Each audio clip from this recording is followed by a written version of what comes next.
नमस्कार, आप देख रहे हैं बिजनेस टुडे बाजार। मैं हूं हर्ष शर्मा। एक बार फिर मैं आपके सामने हाजिर हूं आईपीओ जगत की तमाम खबरों को लेकर। नए साल में तो बहुत सारे आईपीओ आ ही रहे हैं, लेकिन नए साल खत्म होने से पहले कुछ और आईपीओ भी आ रहे हैं। उनमें से हमने एक आईपीओ को चुना है, जिसके सामने आज हम आपको पूरा विश्लेषण उसका रखेंगे। साथ ही ग्रे मार्केट में इस आईपीओ को लेकर काफी बज है। इन्वेस्टरगेट.com के मुताबिक इस आईपीओ की जो लिस्टिंग है करीब 27% के प्रीमियम पर हो सकती है। इसके साथ ही अगर आप इसके पी को देखें, प्राइस टू अर्निंग रेशियो को देखें साफ तौर पे, तो जो इसकी पीयर कंपनीज है उसके मुकाबले ये काफी बेहतर स्थिति में दिखता है। जैसे फॉर एग्जांपल, जैसे मैं तीन कंपनियां आपके सामने रखता हूं। जैसे एक एचपीएल इलेक्ट्रिक है, इसका पी रेशियो जो है वो करीब करीब 18.70 है। इसके अलावा जीनियस पावर है, इसका पी रेशियो जो है वो 67 है। इसके अलावा एक कंपनी और है कॉस पावर एनर्जी, उसका भी पीई जो है वो करीब 216 है। लेकिन जिस कंपनी की मैं बात कर रहा हूँ, मैं यहाँ पे बात कर रहा हूँ आकांक्षा पावर इंफ्रास्ट्रक्चर, इसका जो पी है वो करीब 24 है। तो इस हिसाब से ये जो है इसका पी जो कंपैरेटिवली पीयर कंपनियां हैं एक बेहतर स्थिति में यहाँ पर दिखता है। अब इसकी आईपीओ की जुड़ी जो तारीखें हैं उसके बारे में आपको बताता हूँ। ग्रे मार्केट में इसका प्राइस प्रति शेयर क्या चल रहा है मैं आपको वो बताता हूँ, और इसका जो फाइनेंशियल लेके बिजनेस मॉडल है, क्योंकि इन चीज़ों को समझना बहुत ज़रूरी है। फाइनेंशियल को लेके एक जो रिस्क है उसके बारे में मैं आपको बताऊंगा। तो चलिए वीडियो की शुरुआत करते हैं, और साथ ही आपसे गुजारिश है हर बार की तरह कि हमारे चैनल बिजनेस टुडे बाजार को लाइक शेयर सब्सक्राइब करना मत भूलिएगा।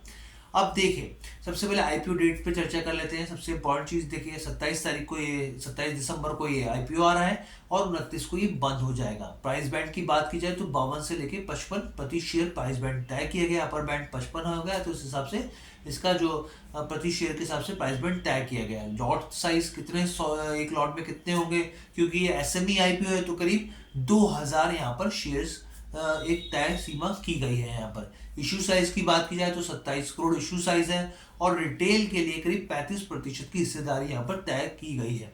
अब आपके डीमैट में रिफ्लेक्ट कब होंगे, तो ये 2 जनवरी को रिफ्लेक्ट होंगे, और इस कंपनी की जो लिस्टिंग होने जा रही है आकांक्षा पावर एंड इंफ्रास्ट्रक्चर की, तो 3 जनवरी को उसकी लिस्टिंग होगी।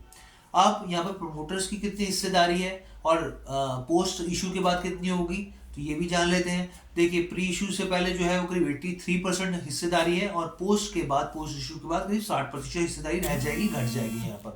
तो ये पिक्चर मैंने आपको क्लैरिटी दे दी। अब कंपनी का बिजनेस मॉडल क्या है इसको समझते हैं। देखिए, कंपनी जो ये स्टैब्लिश हुई थी, फाउंडेड हुई थी करीब 2008 में हुई थी। काफी लंबा अरसा है कंपनी का मार्केट में। और कंपनी क्या करती है बेसिकली, देखिए, इलेक्ट्रिक इक्विपमेंट मैन्युफैक्चर है ये कंपनी। इलेक्ट्रिक इक्विपमेंट से जुड़ी मैन्युफैक्चरिंग करती है। स्विच बोर्ड हो या फिर ट्रांसफार्मर हो, या इसके अलावा जो मीटरिंग यूनिट्स होते हैं, तमाम ऐसी चीज़ों को मैन्युफैक्चर सप्लाई करती है। और छोटी मोटी जगह नहीं करती, बड़े बड़े इंडस्ट्रीज में करती है। इसके अलावा इंस्टीट्यूशंस में करती है। तो कई जगहों पर इसका बिजनेस काफ़ी अच्छा खासा फैला हुआ है। अब यहाँ पर आपने इसके बिजनेस मॉडल को समझ लिया, लेकिन फाइनेंशियल्स को समझना बहुत ज़्यादा ज़रूरी है, क्योंकि फाइनेंशियल्स जो है इसमें एक कंसर्न भी है। और उसके बाद फिर मैं आपको ग्रे मार्केट में इसकी क्या इस कंपनी का जो चल रहा है, एक शेयर की कीमत क्या चल रही है वो भी मैं बताऊंगा आपको। तो देखिए, सबसे पहले फाइनेंशियल्स की बात कर लेते हैं। फाइनेंशियल्स को लेकर क्या स्थिति है। एसेट्स की बात की जाए 2021 में, तो कंपनी का जो एसेट थे वो करीब 37.81 करोड़ थे। 37 करोड़ से ज़्यादा था, करीब 38 करोड़ के आसपास था। फिर ये बढ़ा और 2023 पहुंचते पहुंचते करीब ये 47 करोड़ हो गया।